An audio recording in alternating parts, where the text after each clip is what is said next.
Good day, I'm Jam Galang from GED 0101, Section 47. In this presentation, I'm going to share my essay about the topic that I chose, which is extrajudicial killings, with the title, The License to Kill, An Invitation to Murder. Who do you call when you need help? Or when your life is at risk or in danger? There's probably three numbers in your head right now. And let me guess, isn't it 911? Okay, but let me paraphrase my question again. Who are the people responsible for maintaining public order and safety? Who enforce law, prevent, detect, and investigate criminal activities or any kind of illegal act?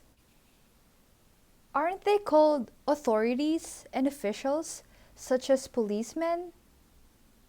In the Philippines, it is impossible to know how many people have been killed by police and other government officials from the very beginning when Duterte became our president.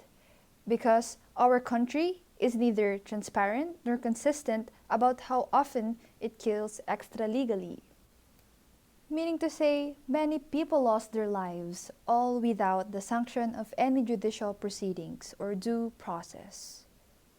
This is what we call EJK, or extrajudicial killings.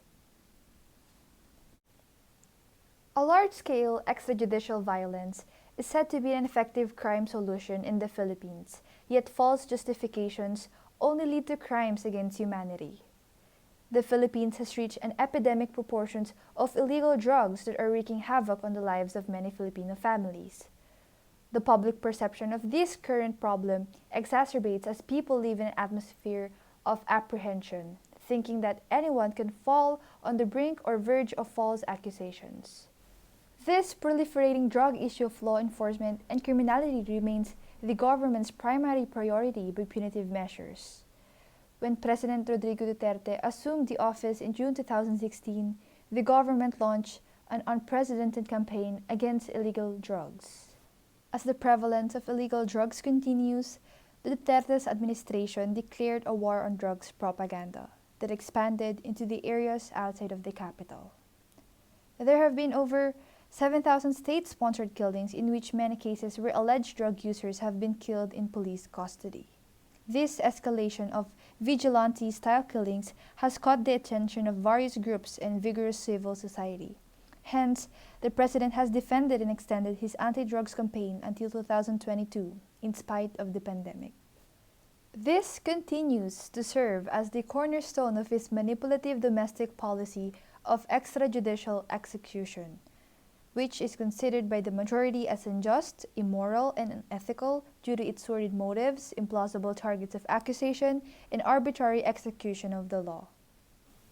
The particular issue of narco-trafficking is a serious nuisance in the Philippines. When President Duterte was still running for his position, he won by a margin of about 6 million votes over his competitors. This is a population that is tired of criminality in the Philippines. Furthermore, this is the number of Filipinos who demand change for our country. The disapprobation of illegal drugs and the staggering number of crime rates are few motives for the imposition of extrajudicial killings. As President Duterte abhors the use of illegal drugs, the amount of current and possible users are likely to avert themselves from using narcotics. Therefore, this meant as a threat for criminals and present drug abusers. However, most people tend to remain unaware and ignorant of the repercussions brought by the plan that Duterte intends to do. Meaning to say, the methods that President Duterte is willing to undertake in order to stamp out crime in the country are mostly overlooked by the people. The sordid actions were unrecognized right from the beginning due to the captivating motives that Duterte heavily relied on. The Duterte administration has been taking discreet steps to eliminate criticisms from the public. It has been noticed by many that his main targets weren't really just illegal drug dealers and users solely. Hence, people become more suspicious and skeptical of his real targets with the new policy. Politicians and other members of the trade union who showed opposition against his administration serve as first examples. In 2017, Senator Laila de Lima, a lawyer and a senator, was arrested for illegal drug trading as her criminal offense for detention. This is certainly appalling to the public, most especially to the members of the Department of Justice and Human Rights. For most people, it seems to be questionable and impossible for her to commit such an illegal act, for she was a former Justice Secretary and a Human Rights Chief Senator. In addition, political activists as well are victims of this political injustice brought by the law too. Recently, Randy Achanes, an activist and a peasant leader, was assassinated in his own home. Many people assumed that this has something to do with extrajudicial killings associated with terrorism law in our country.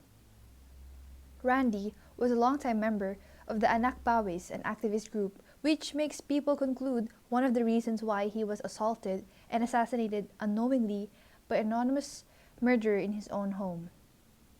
Aside from these two victims, social figures as well who express abhorrence of the current administration are also included. Apart from De Lima and Achanes as mentioned, the most distressing news regarding extrajudicial killings' common victims are the extremely marginalized and poor people who infuriate authorities or officials, people who are merely innocent and ignorant of how the law is being handled and executed in our country. As an example, Sonia and Frank Gregorio, mother and son, were both shot by a policeman named Jonel Nuezca who went out of his anger. The trending video captured by one of their relatives shows how authorities and officials, such as policemen, hold potent and dominant positions with the way they conduct and abuse their power as prescribed by the law. Even though illegal drugs have nothing to do with the simple heated argument between Nuezca and the Gregorios, the law tends to make scapegoats for officials in facing charges for the misconduct that they do, if accusers tend to show little or no proof about their wrongdoings. The term extrajudicial killings has a vague domestic definition, meaning to say it does not have a clear meaning of what it's truly all about. According to a Universal Periodic Review of the Philippines conducted by Ateneo Human Rights Center, there are many areas of concern when it comes to the implementation and execution of the law that Duterte enacted into our country. The first concern is the unclear definition of the law. Extrajudicial killings mean authorization of extrajudicial punishments without any form of legal safeguards or proceedings. Ostensibly, this evidently proves that the law shows ambiguity as it lacks transparency and elucidation with its meaning. Secondly, the next concern is the launch of anti-drugs operations. Duterte's paramount concern has revolved around operations against drugs ever since. Hence, in order for him to execute his plan really well, he must set out his plan adjacent to a specific law that will underpin or assist it. Therefore, the law tends to act somewhat like crutches as Duterte tries to walk and move forward with his plan. Thirdly, the swift and smooth procedures of not undergoing any due process is the next area of concern. As the president and the government hold supremacy over the country, assaulting and assassinating individuals without acting accordingly by following the exact course of law constitutes a due process violation. Fourthly, the impunity and lack of accountability of authorities are the next and last areas of concern regarding the implementation of the extrajudicial execution law. Allegations of payment to police officials for encounters with drug offenders appear to be the prime incentive for officials and authorities in carrying out the law. In addition, exemption from penalties adjoins as well. Duterte's administration is reluctant to sanction authorities as mandated by the law.